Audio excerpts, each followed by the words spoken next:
बिस्मिल्लाहिर्रहमानिर्रहीम। अस्सलामुअलैकुम वरहमतुल्लाहि वबरकातुहू।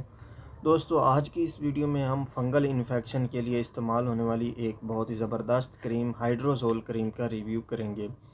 तो आज की इस वीडियो में हम डिटेल से देखेंगे कि हाइड्रोज़ोल क्रीम के अंदर कौन से इंग्रेडिएंट्स हैं, इसके यूजेस क्या हैं, डोज़ क्या है, साइड इफ़ेक्ट्स क्या हैं और इसकी कंट्रा इंडिकेशंस क्या हैं। मतलब कौन से पेशेंट हाइड्रोज़ोल क्रीम को इस्तेमाल नहीं कर सकते। तो फ्रेंड्स, अगर आप चैनल पर न्यू हैं तो चैनल को सब्सक्राइब कर लें और साथ ही बेल आइकन पर क्लिक कर दें ताकि आपको मेरी हर नई आने वाली वीडियो का नोटिफिकेशन बर वक्त मिलता रहे। तो सबसे पहले बात करते हैं हाइड्रोज़ोल क्रीम में मौजूद एक्टिव इंग्रेडिएंट्स की। तो इसमें दो तरह के इंग्रेडिएंट्स मौजूद हैं। नंबर वन, इसके अंदर हाइड्रोकॉर्टिसोन मौजूद है जो कि एक स्टीरॉइड है।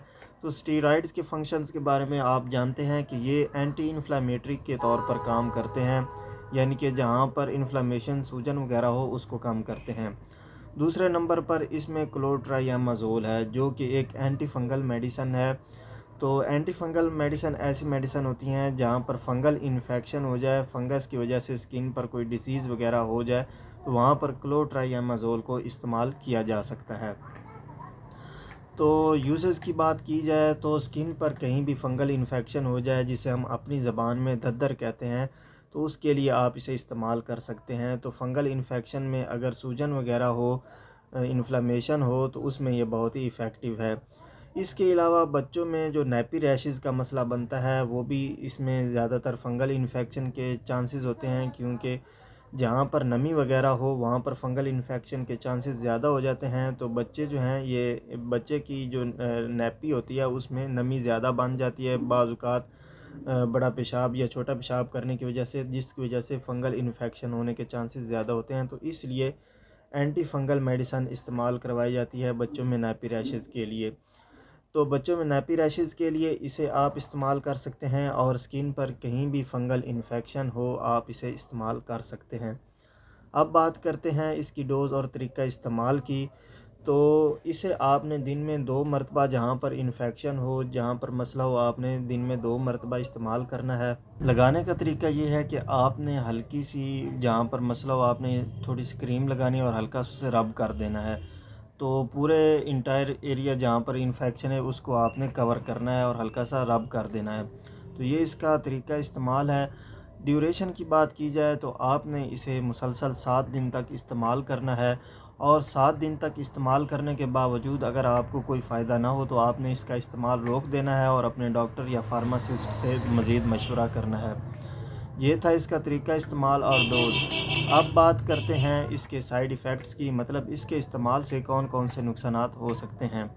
तो यहाँ पर एक बात ध्यान में रख लें, इसमें स्टीरॉइड मौजूद है। अगर आप इसे ज़्यादा लंबे अरसे तक इस्तेमाल करते हैं तो आपकी स्किन जो है ये पतली होना शुरू हो जाती है और स्किन पर मज़ीद इन्फेक्शन के जो चांसेस हैं वो बढ़ जाते हैं। इसके अलावा स्किन पर बर्निंग हो सकती है।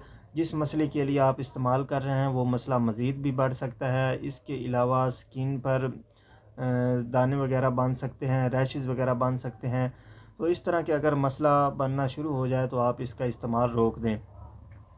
अब बात करते हैं इसकी कंट्रा इंडिकेशंस की, मतलब वो कौन से पेशेंट हैं जो कि हाइड्रोज़ोल क्रीम को इस्तेमाल नहीं कर सकते। तो फ्रेंड्स, ऐसे पेशेंट जिन्हें बैक्टीरियल इन्फेक्शन हो वो इसे इस्तेमाल नहीं कर सकते, क्योंकि ये फ़ंगल इन्फेक्शन के लिए प्रिपेयर की गई है। फ़ंगल इन्फेक्शन में इसे इस्तेमाल किया जा सकता है, अगर बैक्टीरियल इन्फेक्शन हो तो इसे इस्तेमाल नहीं किया जा सकता।